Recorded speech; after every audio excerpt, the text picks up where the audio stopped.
Kalian tahu nggak sih teman-teman gimana pertama kali handphone dibuat hingga menjadi smartphone seperti sekarang ini? Cari tahu yuk.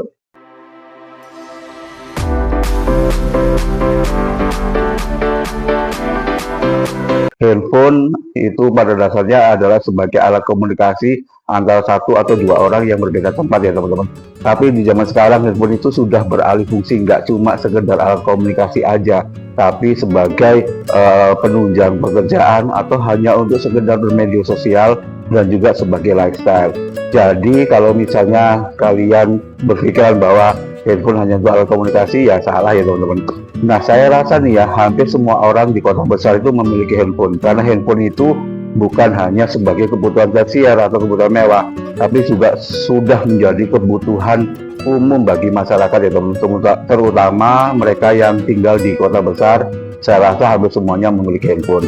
Nah, karena memang sekarang sudah menjadi gaya hidup, jadi handphone pun harganya juga bermacam-macam seperti yang kalian tahu ya teman-teman. Ada yang sampai hingga puluhan juta, sesuai dengan kebutuhan dari masing-masing individu dalam menentukan memilih handphone. Jadi kalau kalian ada temen yang beli handphone sampai puluhan juta, ya jangan dimarahin ya teman-teman. Ngapain sih beli handphone sampai puluhan juta, ya jangan gitu, karena kebutuhan orang itu beda-beda. Nah, kita akan cari tahu gimana sejarah pembuatan handphone pertama kali hingga menjadi sekarang, menjadi smartphone seperti sekarang ini.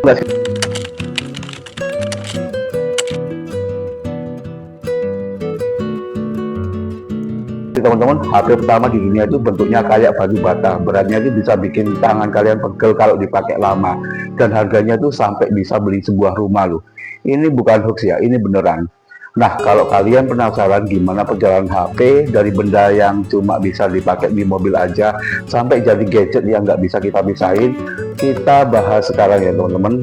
Tapi jangan lupa kalian like dan subscribe channel ini biar kalian nggak ketinggalan konten-konten seru dari channel ini. Oke deh, kita mulai dari yang paling awal ya teman-teman. Tahun 1973 nih ya, ada seorang insinyur dari Motorola bernama Martin Cooper keluar nih dari kantornya di New York, ambil benda yang sangat besar sekali kayak talkie-walkie. Kalian tahu gak sih teman-teman talkie-walkie teman-teman? Yang benar-benar super gede ya. Lalu dia tuh nelpon pesaingnya yang kerja di Bell Labs. Nah, itulah momen bersejarah pertama kali seorang nelpon pakai telepon seluler di luar ruangan. Itulah teman-teman awal mulanya ide pembuatan dari HP. Nah, namun HP yang bisa dibeli oleh masyarakat umum itu baru keluar pada tahun 1983 dengan nama Motorola Dyna TAC 8000X. Coba tebak beratnya teman-teman, 1,1 kg loh.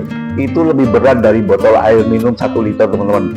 Panjangnya itu hampir 30 cm. Kayak bikin kita jadi agen rahasia jadul ya teman-teman.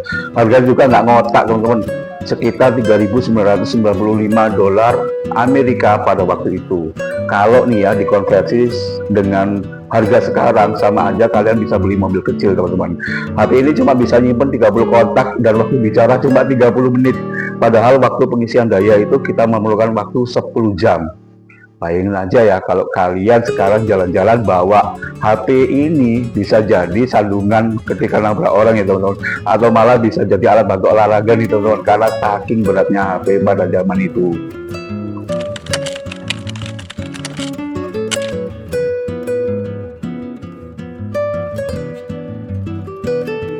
HP mulai kecil dan murah di era tahun 90-an yang ngehits.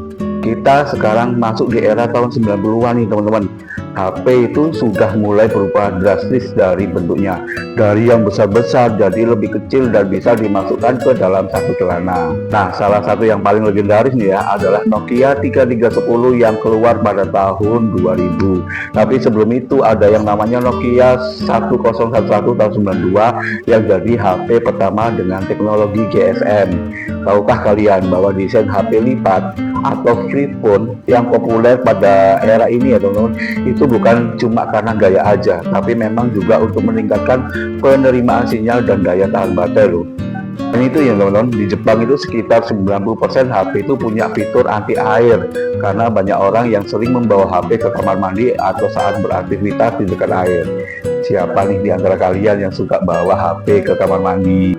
Nah, yang bikin di era ini seru adalah HP itu sudah mulai punya fitur lebih dari cuma nelpon dan SMS. Ada game Snake yang bikin kita ketagihan. Kalian pasti masih inget kan ya, era anak 90-an, game yang satu ini, pasti kalian ingat teman-teman. Nah, ada juga selain game Snake tadi, ada juga kalkulator, jam, alarm, bahkan beberapa tipe sudah punya kamera dasar loh. Tapi yang paling ikonik adalah desain antena yang sering kita bengkok-bengkokin teman-teman, kayak mau bikin bentuk sendiri. Kalian pernah nggak sih bengkokin antena HP pada zaman ini? Kalian bisa bilang di kolom komentar ya teman-teman. Nah, di era ini, HP juga mulai menjadi barang yang bisa dijangkau oleh banyak orang. Harganya nggak lagi mahal seperti mobil. Jadi banyak keluarga dan anak muda yang sudah mulai punya HP sendiri. Bahkan ada yang punya HP cuma buat koleksi warna-warni. Siapa nih yang pernah mengkoleksi HP dengan warna-warni tertentu? Kalian bisa kirim di kolom komentar ya teman-teman. Ini dia ya.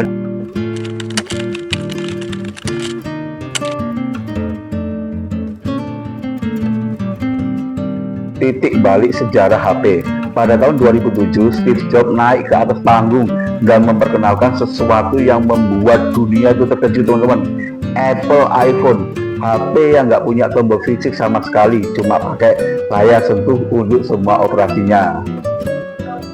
Tapi nih ya teman-teman, tahukah kalian bahwa smartphone pertama di dunia itu sebenarnya bukan iPhone, melainkan IBM Simon Personal Communicator yang keluar pada tahun 1994. HP ini sudah punya layar sentuh sebenarnya teman-teman. Ada stylus dan juga ada buku alamat, kalender, dan bahkan bisa kirim email di HP ini.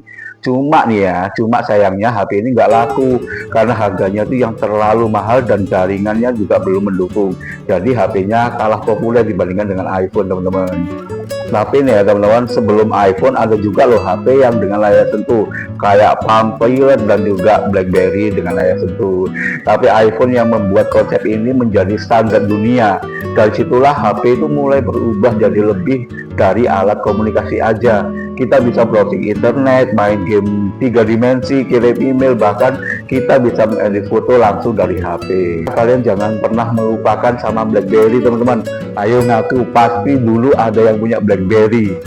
BlackBerry ini dulu pernah jadi primadona kalangan pekerja kantoran karena fitur emailnya yang cepat, atau mungkin Samsung yang mulai muncul dengan seri Galaxy yang menjadi saingan berat sama iPhone.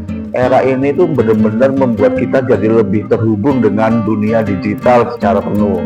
Kalian dulu itu punya HP jenis apa teman-teman? Nokia, BlackBerry, atau iPhone pertama kali? Ceritain dong di kolom komentar teman-teman.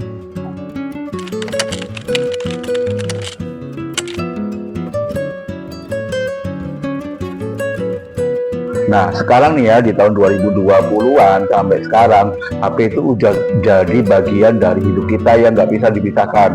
Ada HP dengan kamera yang bisa jadi saingan kamera profesional, ada HP yang bisa dilipat kayak buku, bahkan ada yang punya fitur biometrik seperti pemindai sidik jari dan pengenal wajah untuk keamanan. Ini ya teman-teman, ada fakta yang mungkin membuat kalian terkejut. Penelitian menunjukkan bahwa HP kalian itu punya 18 kali lebih banyak bakteri daripada dudukan toilet loh teman-teman. Bakteri seperti E. coli atau Streptococcus sering ditemukan di layar HP. Jadi penting banget ya untuk kalian tuh selalu membersihkan layar HP kalian setelah mencuci tangan dan memegang HP. Jadi HP ini benar-benar bisa menjadi sumber bakteri ya teman-teman. Jangan lupa kalian selalu membersihkan HP kalian setiap hari. Teknologi 5G juga bikin kita bisa akses internet dengan kecepatan yang luar biasa. Bahkan bisa streaming video 4K tanpa buffering teman-teman. HP juga mulai berperan sebagai alat kerja, alat pendidikan, bahkan untuk alat berbisnis. Ngomong-ngomong, kalian tahu nggak bahwa pada tahun 2012 Apple itu berhasil menjual 340.000 unit iPhone per hari, yang berarti sekitar 125 juta unit dalam setahun. Pantesan ya kalian pada gila-gila iPhone. Masa depan mungkin HP akan semakin kecil tapi kemampuannya semakin besar. Ada yang bilang nih ya, kayaknya di masa depan tuh HP bisa jadi kontak lensa yang kita pasang di mata. Kalian bisa ngebayangin nggak teman-teman? Atau bahkan terintegrasi dengan tubuh kita secara langsung. Bahkan ya, ada ilmuwan yang sedang mengembangkan teknologi pengisian daya HP menggunakan urin sebagai sumber energi. Seru nih ya kayaknya ya. Nah itu dia teman-teman, perjalanan panjang secara HP dari yang besar-besar kayak batu bata sampai jadi gadget pintar yang ada di tangan kalian sekarang ini. Terus beberapa fakta unik ya yang mungkin belum pernah kalian ketahui tadi. Nah, dari cerita ini kita tuh bisa lihat ya betapa cepatnya perkembangan teknologi dan bagaimana hal-hal kecil itu bisa mengubah cara kita untuk memandang hidup. Nah, jangan lupa kalau kamu suka dengan video ini, kalian like dan juga kalian subscribe ya channel Carita Ayu ini ya. Juga jangan lupa kalian bagikan video ini ke teman-temanmu yang mungkin juga penasaran tentang sejarah dari HP. Baik, sebelum saya pergi, saya mau nanya nih, kalian mau punya HP masa depan itu seperti apa? Apa yang bisa dilipat atau yang bisa terbang sendiri mungkin ya teman-teman? Kalian bisa tulis di kolom komentar. Akhir kata, wassalamualaikum warahmatullahi wabarakatuh.